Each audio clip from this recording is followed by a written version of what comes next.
তাই আমাদের মা বোনরা এখানে উপস্থিত আছেন, বিশেষ করে আমার দিদি বোনরা আছেন, আমরা প্রত্যেককে অনুরোধ করব এবং বলে রাখবো যে বিজেপির নেত্রীরা বিশেষ করে যখন আপনাদের বাড়ির সামনে দিয়ে যাবে, আপনারা আপনাদের স্বামীর হাতটা ধরে রাখবেন, কারণ ওরা বর চুরি করতে ওস্তাদ। বিজেপির পার্টি কোনো উন্নয়ন করে না।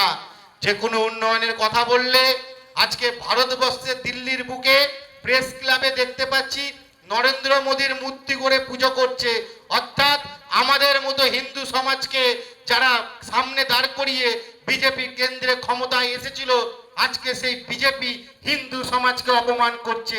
এর প্রতিবাদ হিন্দু মুসলমান প্রত্যেককে সংঘবদ্ধভাবে লড়াই করতে হবে। আজকে রাম মন্দিরের কথা আমরা শুনেছি, কিন্তু রাম মন্দির হওয়ার পর কি দেখছি?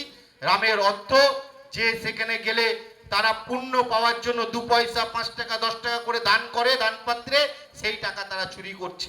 আজকে দেখতে পাচ্ছি কিছু ধর্মভীরু মানুষ, তারা বলছে রামের মূর্তির জায়গায় নরেন্দ্র মোদীর মূর্তি পুজো করো, তোমাদের রোগ বিসুখ সেরে যাবে। আমরা প্রত্যেককে অনুরোধ করব, আসুন আমাদের প্রতিবাদ হোক। এই অপদার্থ ধর্ম নিয়ে যারা রাজনীতি করে, যারা আপনার মধ্যে আমার মধ্যে হিন্দু মুসলমান তৈরি করে, আমাদের মধ্যে কোনো দিন কোনো ধর্ম নিয়ে রাজনীতি হয়নি। একটা সময় ছিল যখন দুর্গা পুজোয় দেখতাম আমার মুসলিম ভাইটা আমার দুর্গা পুজোয় এসে আনন্দ করছে, আবার কোনো মুসলিম ভাইয়ের বাড়িতে ঈদের সময় যখন আমাদেরকে নেমন্তন্ন করতো, আমরা তার বাড়িতে গিয়ে পায়েস খেয়ে আসতাম। এটা বাংলার কালচার, এটা বাংলার সংস্কৃতি। এই সংস্কৃতিকে বিজেপি নষ্ট করতে পারবে না।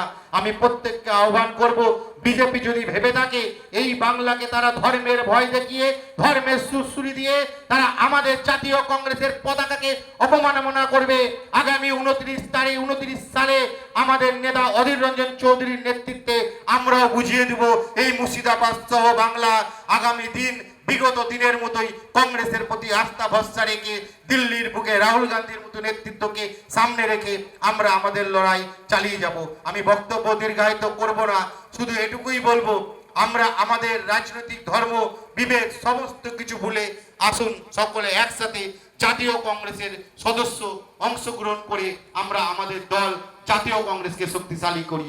এই দুটি কথা ধন্যবাদ জানাবো সঞ্চালক সহ সিজার ভাই সহ প্রত্যেকটা ব্লক এবং অঞ্চল সভাপতি, অঞ্চল নেতৃত্ব যারা বুথে বুথে রাজনীতি করে, সেই সমস্ত বুথ সভাপতি বুথের নেতৃত্বদেরকে এই কথা বলে আমি আমার গুটি কয়েক বক্তব্য এখানে শেষ করছি।